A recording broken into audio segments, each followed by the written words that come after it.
Bonjour et bienvenue aux téléspectateurs de KTO qui nous rejoignent ici dans ce grand amphithéâtre du Collège des Bernardins où vous avez désormais vos habitudes.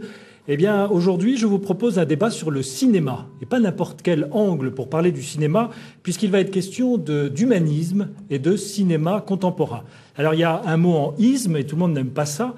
Alors, je vais vous proposer d'entrée de jeu peut-être une petite baseline, comme on dit, une petite définition de un sous-titre, plus exactement, pour prendre une terminologie de cinéma, de ce thème. Quelle image de l'homme les films récents nous donnent à voir? Vous me direz si cette définition vous convient. À vous, nos chers invités, à commencer par, qui sont, je le précise, très important de le dire, 3 critiques de cinéma.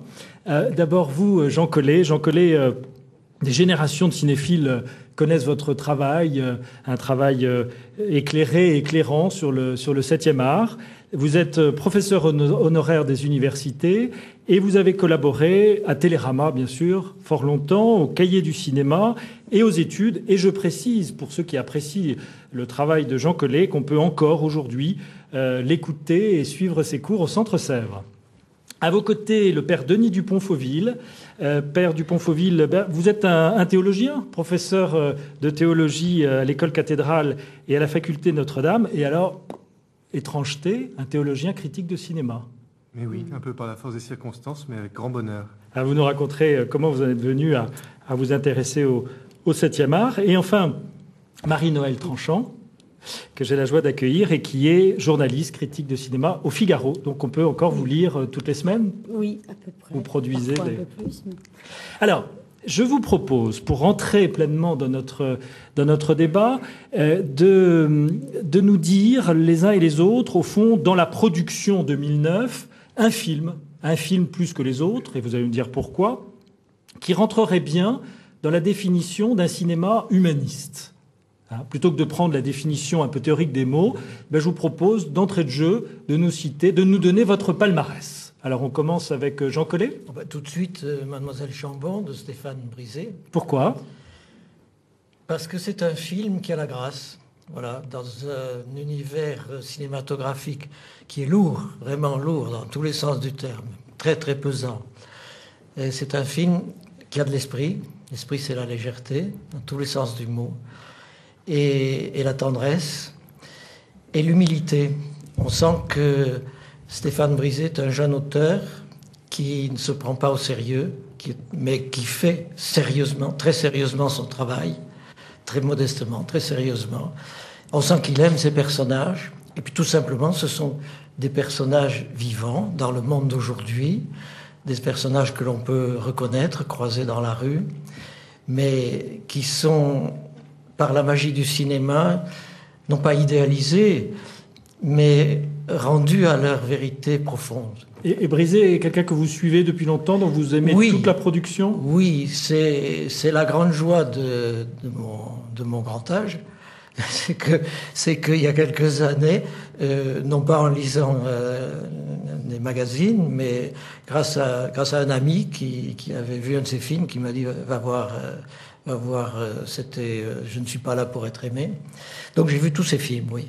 Mais peut-être, on en parle tout de suite, si vous voulez. Non, mais je voudrais revenir sur Mademoiselle Chambon de vous, parce que, sauf erreur, c'est quand même une histoire d'adultère.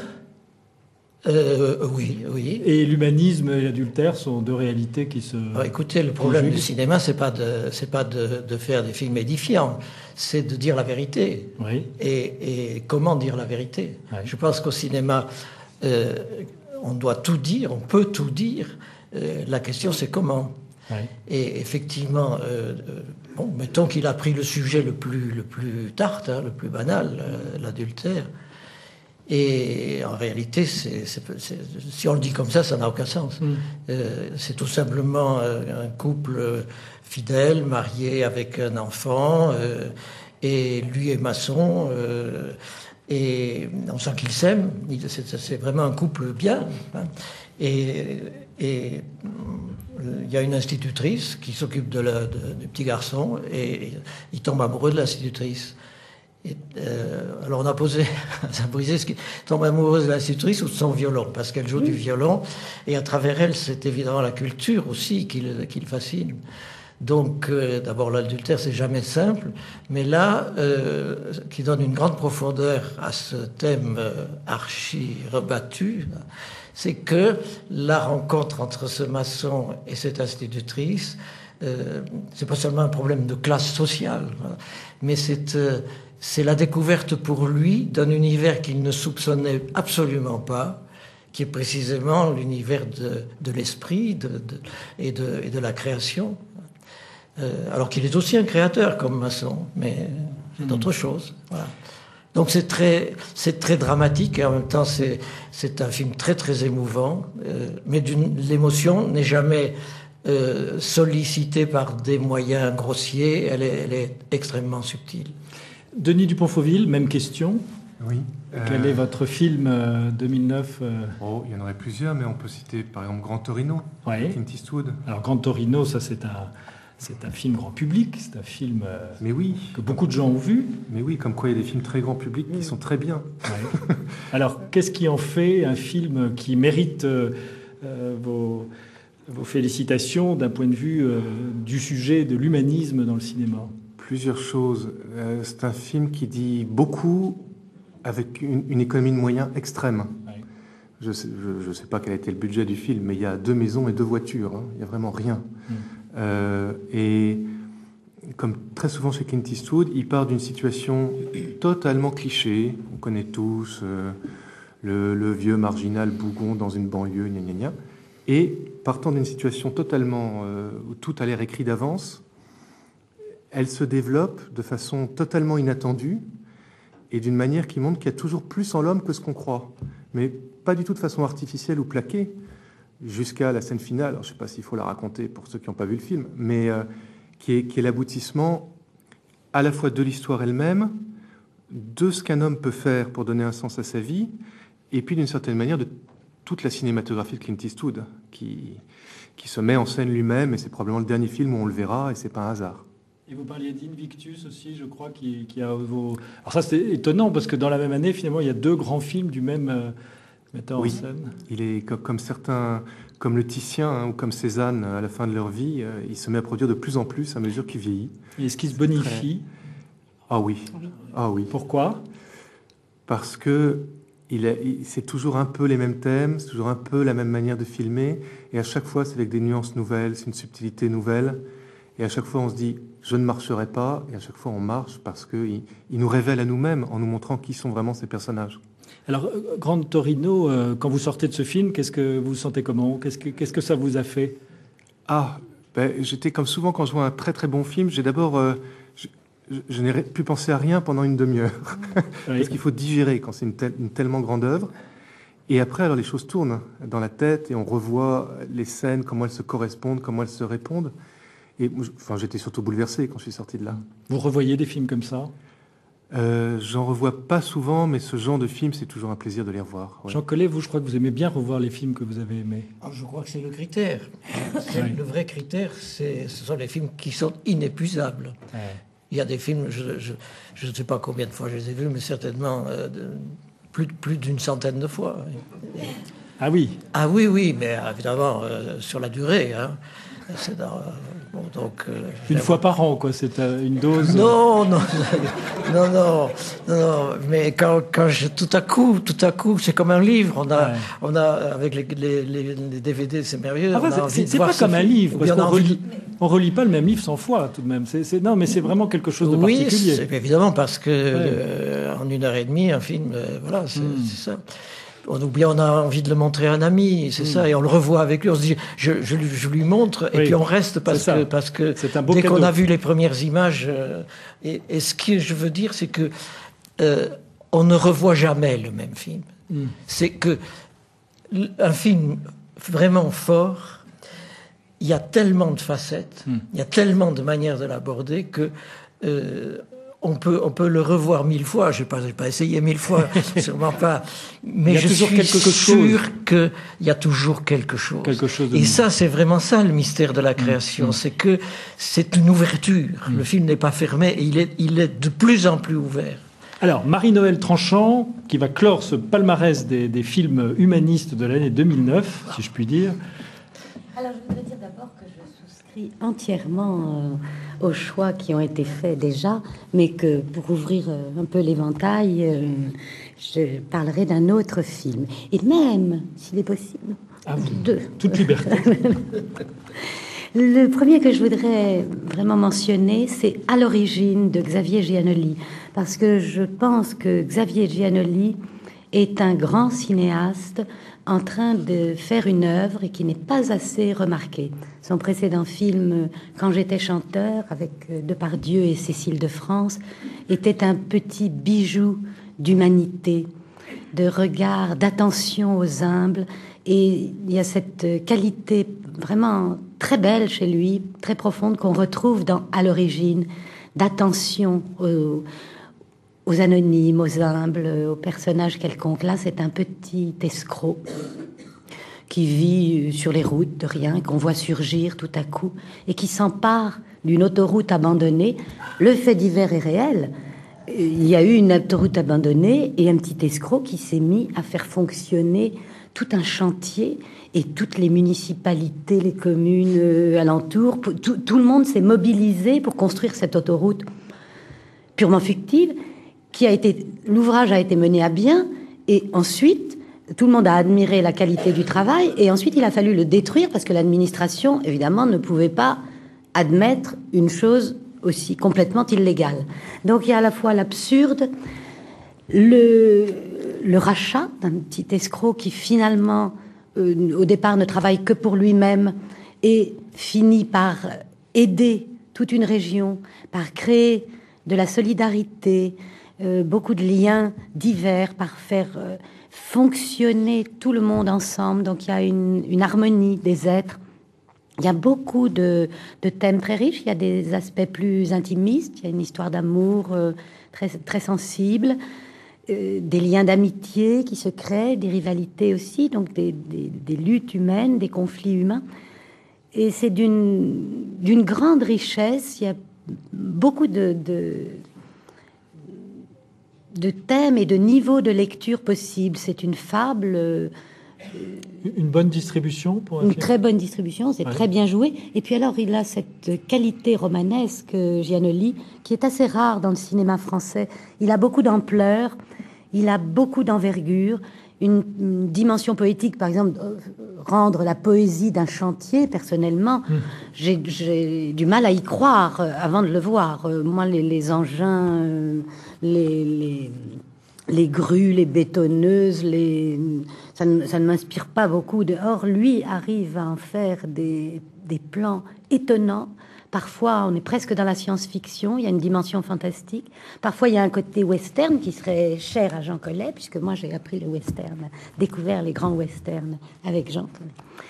Et c'est cette espèce d'inconnu solitaire qui débarque tout à coup, comme s'il entrait... venu de nulle part, entrant au saloon, et puis tout se met à graviter autour de lui, et il apporte des choses étranges, et on ne sait pas quel est son passé, sans doute assez lourd, mais il sauve et il rachète aussi. Donc il y a vraiment beaucoup de dimensions très variées. C'est un très beau film, c'est un film qui très a été, riche, très qui a été humain. beaucoup vu. Il n'est pas très vieux, hein, il est sorti. Il a été moins vu qu'un prophète, et j'en suis furieuse. Alors je le dis, c'est allez l'occasion d'en voir faire une À l'origine, promotion. et Giannoli est un de nos meilleurs cinéastes actuels. Et vous aviez demandé l'autorisation accordée d'avoir un ex-aequo dans Voilà, votre palmarès. il y a La religieuse portugaise d'Eugène Green, qui est vraiment un bijou, vraiment une pure merveille, d'une transparence, d'une grâce absolument exquise. C'est l'histoire d'une jeune actrice qui vient à Lisbonne pour tourner une adaptation de des fameuses lettres de la religieuse portugaise de Guirag. Et on ne voit on ne voit pas le tournage du film, ou très peu, mais c'est sa découverte de Lisbonne et d'elle-même, et de l'amour, et sa conversion profonde. Et elle rencontre divers personnages, certains réels, d'autres légendaires, comme le fameux Don Sébastien, et une religieuse à la fin, une vraie religieuse portugaise qui l'éclaire complètement, et aussi un enfant à qui elle donne beaucoup d'amour.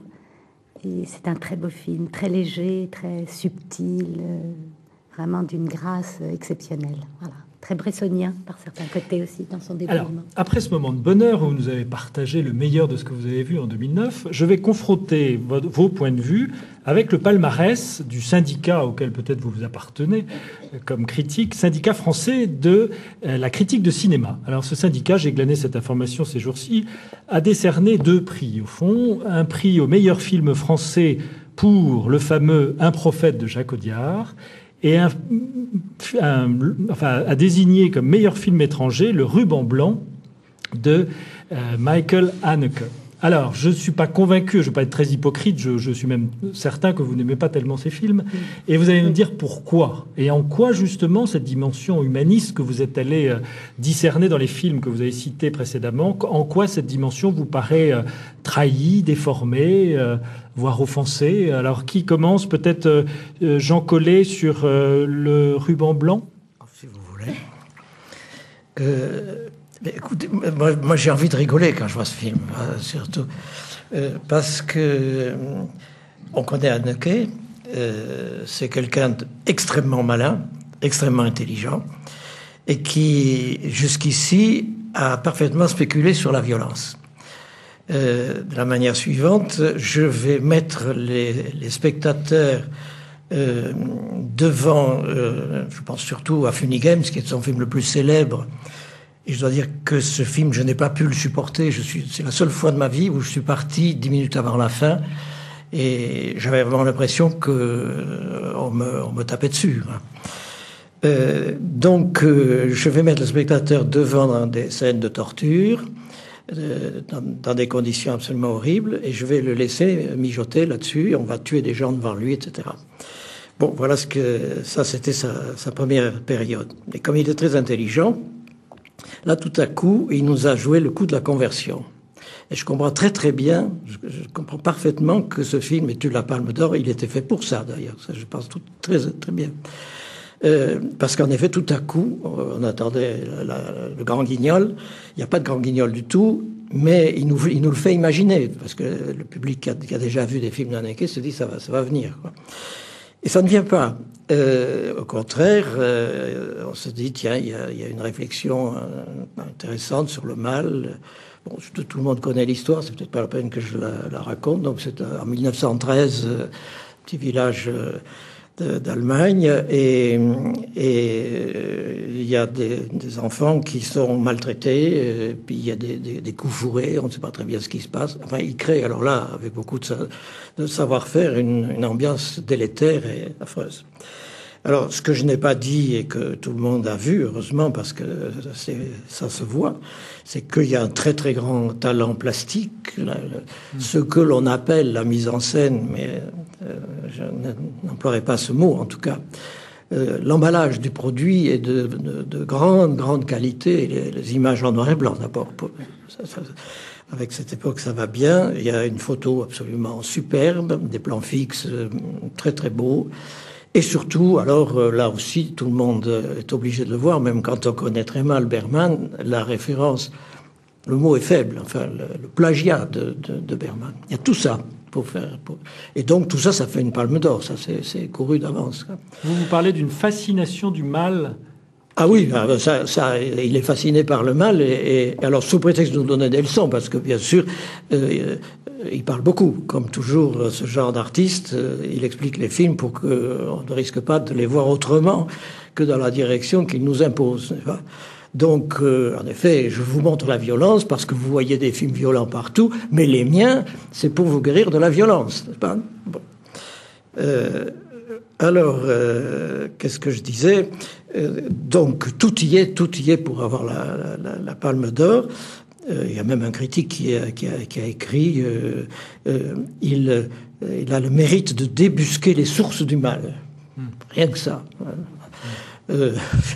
J'imagine pas Bergman débusquant les sources du mal, ni Fritz Lang.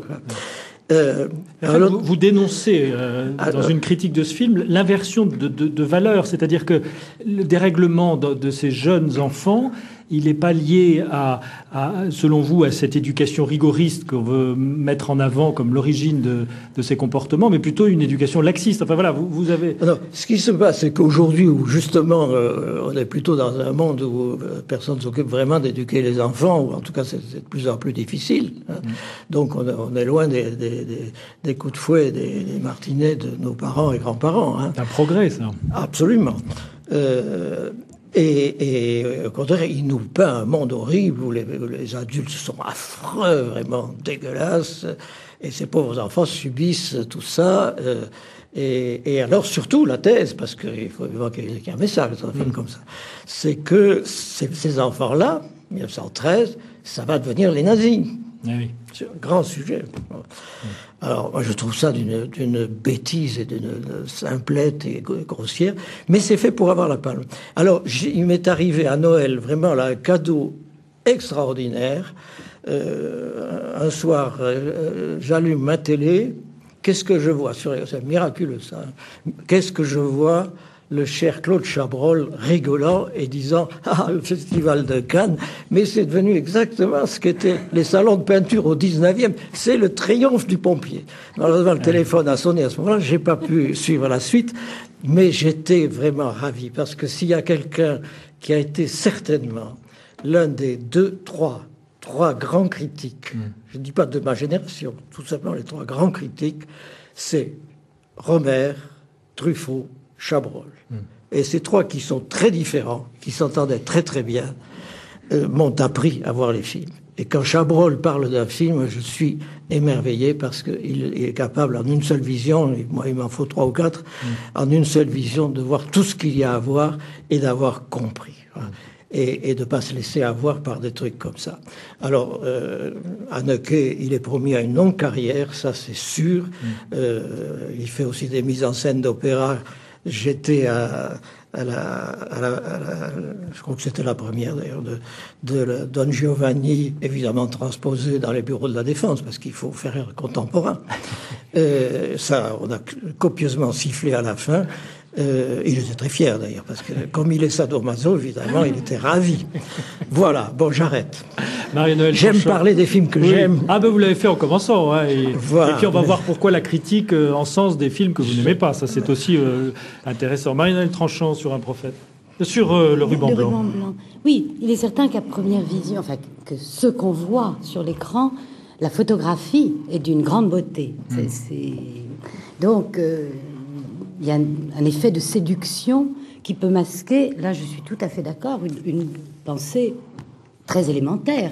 C'est vraiment très sommaire de dire, voilà, il y a une éducation rigoriste produit des enfants tueurs, ou la structure féodale, le château, l'église, les fermes, voilà, c'est figé, ça ne peut produire que des choses mauvaises. Ça fait pas toujours des nazis. Non, c'est quand même pas dit dans le film. Ça, c'est l'extérieur. C'est pas dit dans le film que ça produit des nazis. Mais enfin, voilà, ça produit des crimes, des gens étriqués. Moi, ce que je reproche beaucoup au film, c'est que le regard de Haneke est très méprisant. Et vraiment très méprisant, je trouve. Il y a un mépris de l'homme que je trouve grave chez lui. Il y a par exemple une scène entre le médecin et son assistante où il lui crache un mépris terrible. Et visiblement, pour Haneke, c'est une scène voluptueuse que je trouve tout à fait intolérable. Et puis, je le trouve extrêmement cérébral. Il n'y a pas de cœur, il n'y a pas de générosité chez lui. C'est la grande différence avec Bergman, et il ne se met pas en cause. Quand Bergman parle, c'est de lui, Bergman, qu'il parle. Mais ça me fait songer, la différence entre eux, c'est un peu ce que dit ce très bel épisode biblique qu'on devrait tous s'appliquer toujours, de David qui a pris la femme d'Uri et à qui le prophète Nathan dit pour le mettre devant sa faute, dit mais qu'est-ce que tu dirais d'un homme qui est richissime, qui est un grand propriétaire, qui a tous les troupeaux qu'il veut et qui va voler l'unique petite chèvre d'un pauvre berger. Et David de dire mais c'est scandaleux, c'est honteux, c'est monstrueux, je le corrigerai d'importance, etc. Et Nathan lui dit cet homme, c'est toi. Et je pense que si on ne va pas, si on ne réfléchit pas, si le mal, on ne voit pas qu'il coule en soi, qu'on risque d'être celui qu'il commet, si on se met à l'extérieur, comme le fait Haneke, pour dire, vous voyez, c'est horrible, c'est méchant, il y a quelque chose de profondément faux. Et voilà, un mot aussi Bergman jamais ne fait. Un mot de commentaire sur le fait que la critique aime le ruban blanc. Je pense, d'abord, Haneke est à la mode, et ce côté, je pense que ce côté purement cérébral et ce jugement et cette volonté de dénoncer le mal, ça plaît. C'est tout le côté facile de dire on refuse l'intolérance, le ceci. Évidemment, de loin, mais est-ce qu'on la refuse en soi, c'est une autre affaire. Alors, Père Denis Dupont-Fauville, c'est votre tour pour Un prophète. Oui. Vous aimez? Non. Donc vous n'êtes pas au syndicat de la critique? Non, c'est-à-dire, c'est un film qui est très bien fait techniquement, avec des acteurs, pour certains, prodigieux, au moins les deux principaux, ça c'est sûr. Mais c'est un film, finalement, je pense qu'on comprend très vite ce qui va se passer, et puis on va moi, j'étais de stupéfaction, disant, il va pas oser faire ça, et puis il le fait. Donc ça commence, on a un jeune beurre des banlieues qui fait quelque chose, on ne sait pas quoi, probablement d'assez grave, parce qu'il sera quand même condamné à 5 ans, et qui arrive en prison. Il est tout jeune, il est pris, et la caméra le suit, et on se fait emprisonner avec lui. Et alors et du coup, on se retrouve tout de suite enfermé, on n'a pas le choix. Et on va devenir très vite solidaire de ce jeune à qui est proposé un marché horrible. C'est tuer quelqu'un pour sauver ta vie et avoir la protection d'un gang dans la prison. Et alors on a droit à l'assassinat en gros plan et au ralenti. Et puis après, évidemment, on le plaint, ce garçon. On souhaite de tout cœur qu'il se sorte d'un piège aussi horrible. Et alors tout le film va être l'histoire dont il se sort, dont il surmonte le sort, plus exactement. Et alors, apparemment, de façon politiquement correcte. Et c'est ça qui est le plus agaçant.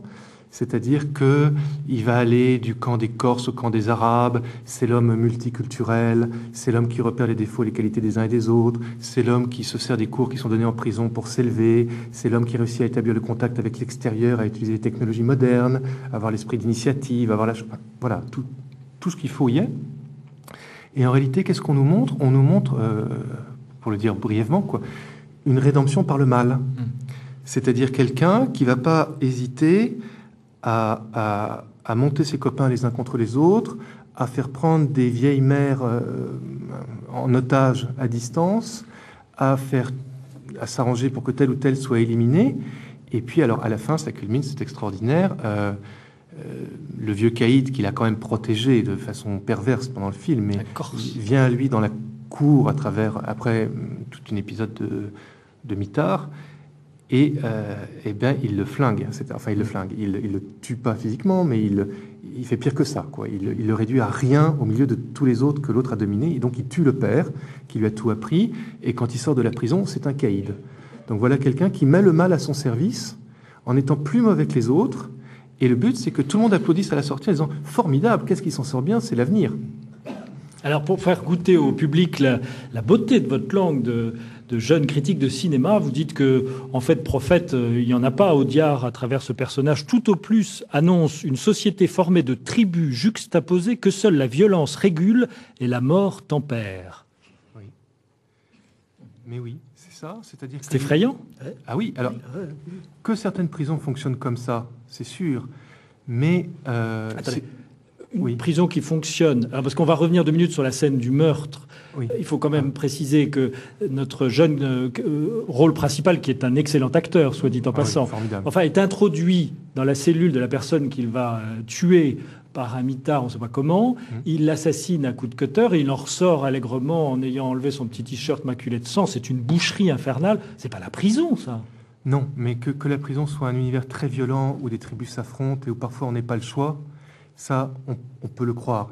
Mais ce qui m'a beaucoup frappé, par exemple, c'est quand j'ai dû faire le petit papier là, dont vous venez de donner un extrait, j'ai été voir un peu sur le net les réactions. Alors, il y avait les critiques des journaux qui, en général, étaient très louangeurs. Bon, très bien.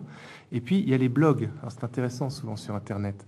Et il y avait beaucoup d'anciens prisonniers qui s'exprimaient. Et alors, tous disaient une chose, disaient le rendu de la prison est formidable. Il y a les volumes, les sons. Et il y en avait un qui disait on croirait sentir les odeurs, tellement c'est bien fait. Et en même temps, c'est pas notre prison. C'est pas vrai que tous les prisonniers se regardent comme ça. Et j'étais très frappé par une ancienne détenue, une femme, qui disait mais l'image de la femme qu'on nous montre, c'est monstrueux. Et c'est vrai que les femmes sont considérées soit comme de la marchandise, soit, enfin passez-moi l'expression, mais comme des sacs à viande. Hein. C'est vraiment épouvantable la vision de la femme. Et à la fin, il se met en ménage avec une petite beurette qui le suit extasié avec des jeeps derrière bourrés de gars à la Chuck Norris, plein de mitraillettes. Bon, il n'y a aucun respect de la femme, aucun regard d'amour, aucune parole avec une femme. Et cette ancienne détenue disait, mais où est l'humanité, où est la prison que j'ai connue si même entre hommes et femmes, il n'y a rien, il n'y a pas de regard. Et je me suis dit, voilà. Oui, Marie-Noëlle Tranchant. Mais je crois que ces deux films ont en commun cela. Il y a un grand savoir-faire qui aveugle tout le monde. Il y a un brio technique, esthétique, et qui empêche de voir le fond des choses. Ça, c'est grave. Jean Collet. Mais la vraie question, c'est pourquoi ont-ils eu ce succès unanime? C'est cette unanimité parce que, bon, à Cannes, d'habitude, on conteste. Tous les ans, il y a des gens qui ne sont pas d'accord avec le festival, et c'est normal, et c'est plutôt une bonne chose. Et ce qui m'a stupéfié cette année, et puis j'en ai vu d'autres quand même, des festivals, ce qui m'a stupéfié, c'est ce consensus général et qu'on retrouve donc dans ce que vous venez de nous apprendre. Et je crois qu'ils vont aller aux Oscars. Enfin, donc c'est un phénomène, je crois, sans précédent. Et qui, à mes yeux, témoigne d'une espèce d'abrutissement général et d'une forme d'esclavage. Enfin, le mot est fort, évidemment, il peut paraître tout à fait inadéquat, mais moi, je ne suis pas sûr qu'au fond, les gens aiment ce film, même ceux qui ont voté pour, qui ont écrit sur, etc., etc. Et c'est ça qui m'inquiète.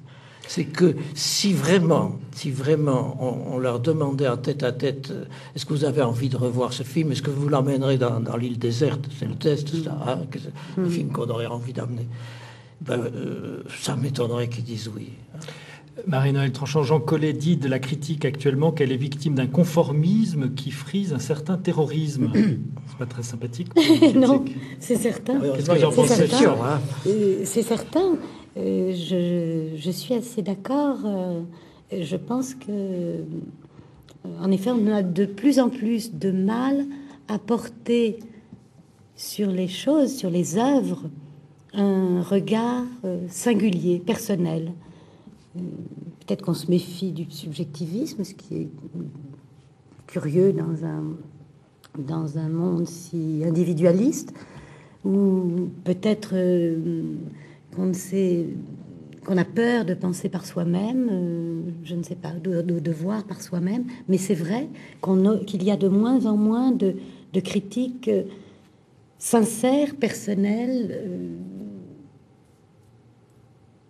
En tout cas, on est dans une espèce de présentation, de consensus, où on présente les films, les qualités des films. Ça, c'est une contamination de la pub, de la promotion. Il s'agit de montrer, d'avoir une espèce d'offrir une espèce de devanture du film, flatteuse ou alors expéditive pour les films qu'on n'est pas capable de regarder bien. Et on se contente en effet de peu. Mais on Et a du deux- coup, tout le monde se retrouve un peu dans le même, Dans le même moyen. oui, moyen Mais on a terme. de plus en plus besoin de vous, les critiques, parce que la production est telle. Comment peut-on distinguer le bon grain de l'ivraie? À qui croire dans cette... Moi, je crois aussi qu'on devrait avoir un rôle de passeur, de découvreur, de transmetteur, juste simplement pour dire faites attention à ce petit film que peut-être on ne remarquera pas et qui apporte vraiment quelque chose, ou en tout cas modestement, qui m'a apporté quelque chose à moi, qui m'a touché, qui m'a... Voilà, est-ce qu'il faut être subjectif? Oui, il faut, bien sûr, il faut être attentif, je crois. Moi, je compare... moi, je suis plutôt littéraire de formation, et ma formation critique, c'est plutôt Baudelaire et Rilke, et que le cinéma au départ. Or, Rilke reproche beaucoup aux critiques d'être des gens sans amour. La première chose, c'est d'aimer. Est-ce que vous avez aimé cette œuvre? Alors, à ce moment-là, parlez-en, oui, autour de vous. Parce qu'il vaut mieux parler d'abord de ce qu'on a aimé et admiré, c'est certain. Et Baudelaire, lui, dit que la critique devrait offrir une sorte, dans la mesure du possible, une sorte d'équivalent de l'œuvre transposée dans un autre domaine. C'est-à-dire que, à travers nos mots, d'où l'importance du mot juste et du regard juste, à travers nos mots, on devrait pouvoir percevoir quelque chose de l'œuvre qu'on n'a pas encore vue. Et ça, c'est un travail et c'est une attention au réel qu'est l'œuvre. Mais on a un peu de mal à être attentif au réel, je crois. Jean Collet. Moi, je voudrais poser une question à Marie-Noël, parce que Allez-y. je suis tout à fait d'accord avec ce qu'elle a dit, puis je l'admire, parce que ça doit être très, très difficile aujourd'hui de faire de la critique, dans la mesure où il y a tellement de films à voir, tellement de films médiocres, et on n'en sort jamais indemne. Enfin, c'est fatigant de voir des films, contrairement à ce que les gens croient. Ils disent que le métier de critique, c'est merveilleux, on en va tout le temps au cinéma. Mais comment le vivez-vous, ça? Parce que je suis sûr que je pourrais plus être critique aujourd'hui, et je l'ai été pendant des années avec un grand bonheur. Mais quand je vois tous les films qui sortent et que je sens cette pression, je me dis, mais comment résiste-t-on? Mais je ne sais pas, je ne suis pas blasée. Au moment où les lumières s'éteignent, où l'écran s'allume, je me dis, qu'est-ce qui va se passer? Ça, j'ai toujours... Alors après, c'est vrai que l'habitude et la fréquentation des films fait que on se doute assez vite que peut-être ce sera pas excellent. Mais quand on fait, et on en fait quand même sans cesse, de belles découvertes. Par exemple, je voudrais juste mentionner pour tel, parce que je ne sais pas s'il a bien marché, s'il a eu beaucoup de succès critique, mais le film qui a eu la Caméra d'Or est un petit film aborigène qui s'appelle Samson et Delilah. Ça n'a rien à voir avec une histoire de Samson et Delilah, c'est deux jeunes aborigènes, et c'est une histoire d'une simplicité et d'une beauté, d'une pureté, d'une intensité dans les plans, la rigueur. Mais quand on découvre ça, c'est un bonheur. On se dit quelle beauté. J'ai encore une question à vous poser. Tout à l'heure, vous avez dit un petit joyau à propos de... Et ça m'a frappé parce que on parle souvent aujourd'hui des petits films. Voilà. On dit qu'on aime les petits films et... Par opposition aux grosses machines, quoi. Oui, mais qui sortent dans 800 salles. Bien sûr, c'est l'opposition aux grosses machines. Mais finalement, quand la Nouvelle Vague a fait ses premiers films, c'était des petits films. Enfin, Aïe Philippines de Rosier, c'est un petit film. Les films de Truffaut sont des petits films. Le Beau Serge de Chabrol, c'est un petit film. Et on n'aurait jamais eu l'idée d'appeler ça un petit film, même s'il y avait des grosses machines à l'époque. D'une certaine façon, les films de Bresson sont des petits films. Donc ça m'agace un peu parce que déjà là, on induit un peu oui, pour moi, ça n'a rien de péjoratif. Je sais, c'est pour ça que je tenais tout à l'heure, vous avez dit un petit joyau. Donc. Et je crois que ça va avec Parce que j'essaie de comprendre. Moi, je voudrais comprendre comment on en arrive à des situations comme celle-là. Ça me fait pas du tout plaisir de me sentir un peu... On se sent un peu seul. Enfin, pour l'instant, on est 3, c'est déjà fort, c'est bien. Mais je me sens quand même un peu seul. Et je me dis, mais qu'est-ce qui se passe? Comment les critiques en arrivent-ils là? Et je ne sais pas. Je voudrais vraiment qu'on m'explique, parce qu'après tout, il ne faut pas tellement de courage pour écrire un papier, même si on est en désaccord avec les autres. Enfin, on ne peut pas tout le temps écrire qu'on n'aime pas ce qu'on a vu aussi. Il faut bien trouver dans le lot des choses bonnes. Et c'est le cas, d'ailleurs, dans cette surproduction de films. Il y a probablement toujours autant de bons films. Alors, ce que je ne comprends pas, j'ai parlé tout à l'heure de Brisé. En mon âme et conscience, vraiment, et je le dis là avec le plus grand sérieux, je suis sûr que Brisé sera un des grands cinéastes de sa génération. C'est une chose que j'ai le droit de dire à mon âge, je prends le risque. Après tout, si je me trompe... bon, je suis prêt. Oui. Je suis sûr, j'ai revu ces films maintes fois, je les ai présentés à des publics très très différents. Le Bleu des villes, je dirais pas c'est un petit joyau, vous comprenez? Je dis c'est un chef-d'œuvre inconnu. Un gros joyau. Un gros joyau. Gros, j'aime pas, parce que justement, il a la légèreté et la grâce. D'accord.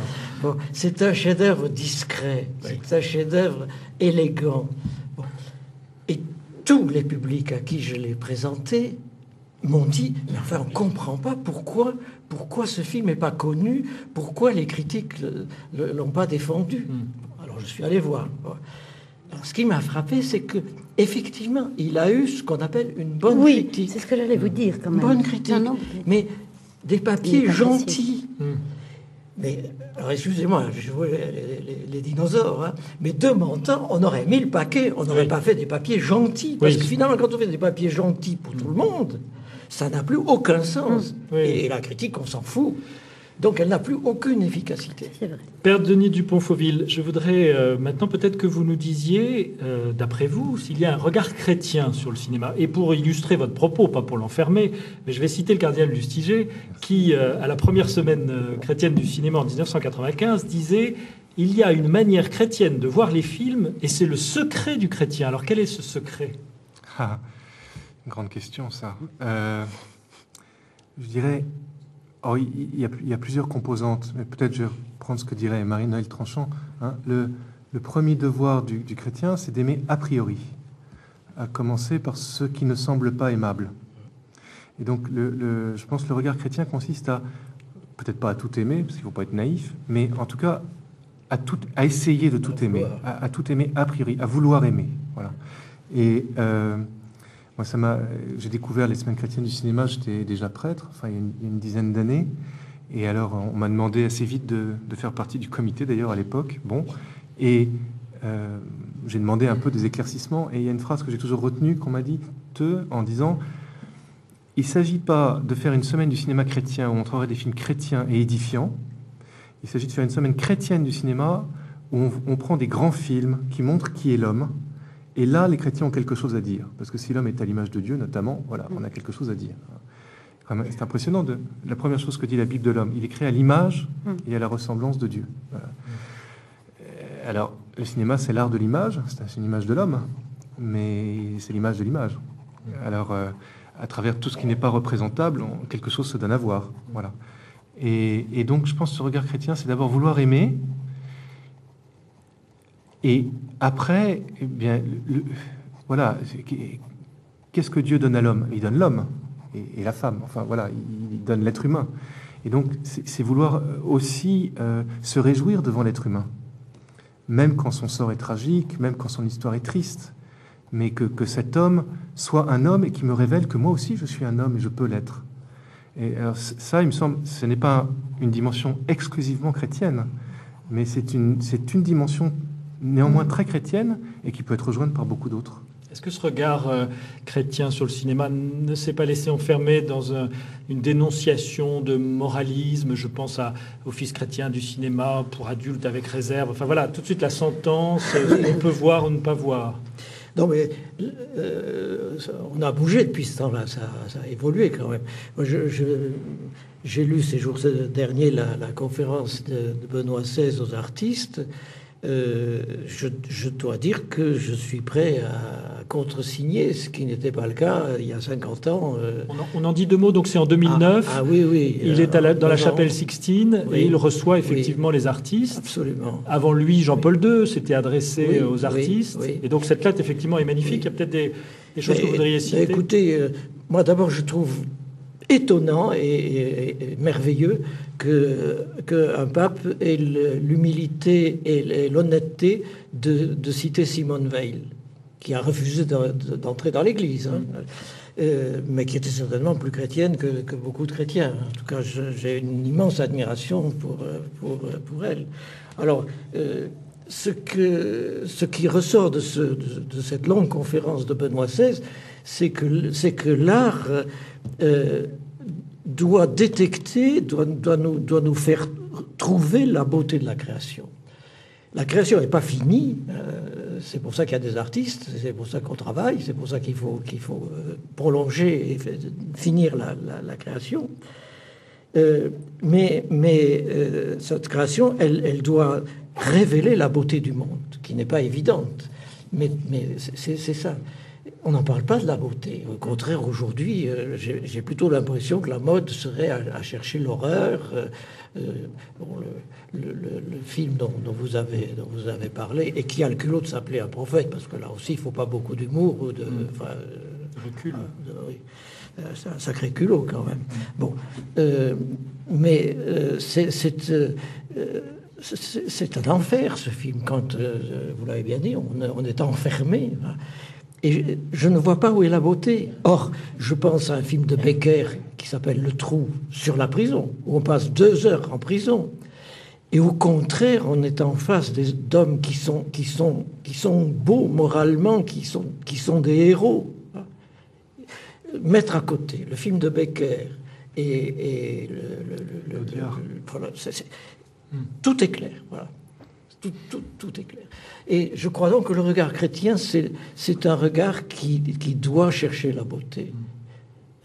Moi, je cherche la beauté au cinéma et je suis profondément ému. Le premier film de Brisé, je reviens là-dessus, n'est-ce pas? Parce que je ne vais pas beaucoup au cinéma, mais quand j'en ai trouvé un, je suis content quand même de pouvoir le défendre avec autant de force et peut-être de violence aussi que je démolis d'autres films. Le Bleu des villes. Déjà ce titre, c'est mystérieux. Qu'est-ce que c'est que le Bleu des villes? Bon, le premier plan du film, qu'est-ce qu'on voit? Il pleut à verse. On a commencé dans le noir en entendant tomber la pluie. Et on a un plan fixe sur un énorme camion de face qui remplit l'écran sous la pluie. Et une petite nana qui essaie de monter sur le camion, et c'est pas facile, elle va se hisser, ramper sur le capot pour aller mettre ce que, la première vision, j'ai cru un billet doux, je suis peut-être un peu naïf, sous le pare-brise. Et en réalité, évidemment, le Bleu des villes, c'est une pervenche, elle est en train de mettre une contredanse. Elle a d'ailleurs encore plus de mal à descendre qu'à monter. Mais voilà, là, c'est ça la beauté. Et la beauté de l'esprit aussi, de l'humour. Ce plan-là me fait rire, me fait sourire à la fois de tendresse et de vérité. Voilà. Et quand je vois un film démarrer comme ça, je me dis, là, il y a un regard, je ne dirais pas chrétien parce que je n'ai pas du tout envie mais c'est un regard juste. Voilà, c'est un regard juste et bon. Marie-Noëlle Tranchant, est-ce qu'il ne faut pas davantage éduquer à la beauté dans le cinéma? Parce que ce regard que nous n'arrivons pas à rendre personnel chez nos contemporains, c'est qu'il y a une carence là quelque part. Sûrement. Alors c'est aux critiques d'éduquer à la... Oui, il faudrait revenir au ciné-club. Moi, je trouve qu'on manque de ciné-club. Lire des films, c'est tellement passionnant. Et en plus, je pense que ça a un sens. Moi, j'ai souvent pensé que la critique de cinéma devrait être collective. Et un ciné-club, c'est un peu ça. Pourquoi on en parlait tout à l'heure, mais 24 images secondes, c'est fou. Et on voit bien lorsqu'on sort d'un film avec des amis et qu'on en parle un peu plus tard. Moi, j'aime bien aussi laisser décanter un peu, comme disait le père. Mais un peu plus tard, la richesse des discussions. Et il arrive très fréquemment que quelqu'un dise: Mais dans cette scène-là, ce moment-là, etc. Et on ne l'aurait pas formulé soi-même, mais on s'en souvient immédiatement si un autre le dit. Donc quelque chose a été réveillé qui était latent dans notre mémoire parce qu'un autre l'a réveillé. Et on revoit la scène alors qu'on ne l'aurait peut-être pas retrouvé seul dans sa mémoire et son imagination. Donc je trouve que la critique de cinéma devrait être collective. Ce que j'ai pratiqué d'ailleurs personnellement avec Pierre Dandré quand il avait une petite revue Père Dupont-Fauvel. critique. Oui, quand vous dites éducation à la beauté, c'est vrai. C'est presque... alors, le pape, évidemment, lit beaucoup les deux termes. C'est non seulement la beauté, mais c'est la vérité. Bien sûr. Moi, c'est une chose qui me frappe beaucoup en cinéma, on le disait, mais ça vaudrait pour beaucoup de choses d'art aujourd'hui. Hein. Il y a l'œuvre qu'on doit commencer par présenter et par expliquer pour que les gens puissent entrer dedans, parce qu'en fait, elle est hermétique, elle n'a rien à dire. Bon. Et puis, il y a l'œuvre qui produit un choc quand on la voit. Alors, on ne sait pas toujours pourquoi, mais plus on y revient et plus on y entre avec d'autres, plus elle révèle ce qu'elle nous apporte. Une anecdote dont je parlais il n'y a pas longtemps avec Jean Collet, mais ici, il y a toute une activité de formation et de ciné-club, et quelquefois avec des très jeunes enfants. Et un jour, je suis venu donc, dans cet auditorium voir un dessin animé japonais, donc c'est très très in, de Miyazaki, qui s'appelle Le Château ambulant, une espèce d'histoire abracadabrantesque, comme disait l'autre. Et il y avait essentiellement des enfants, entre 4 et 12 ans. Bon. Et, parce que les principes sont les principes, ce film a été diffusé ici en version originale, sous-titrée, donc en japonais. Et alors, de fait, il y a des moments où on se dit qu'en français, ce serait un peu grotesque. Et il y avait beaucoup d'enfants qui ne savaient pas lire, donc qui ne pouvaient pas comprendre les sous-titres. Et après, on a fait un débat avec les enfants. Et il y a deux choses qui m'ont sidéré, c'est que d'abord, les plus petits enfants avaient tout compris, avaient tout suivi. Ils n'avaient pas pu entendre ce qui se passait, mais l'œuvre était tellement forte que c'était pas grave s'ils n'avaient pas les phrases. Et puis, deuxièmement, on leur donnait quelques clés, alors qu'on peut donner plus ou moins, mais vous voyez, il y a des choses toutes bêtes au cinéma. Un gros plan n'est pas un plan large, un travelling, etc. Et quand ils ont les clés, ils commencent à fonctionner tout seuls et à entrer dans l'œuvre.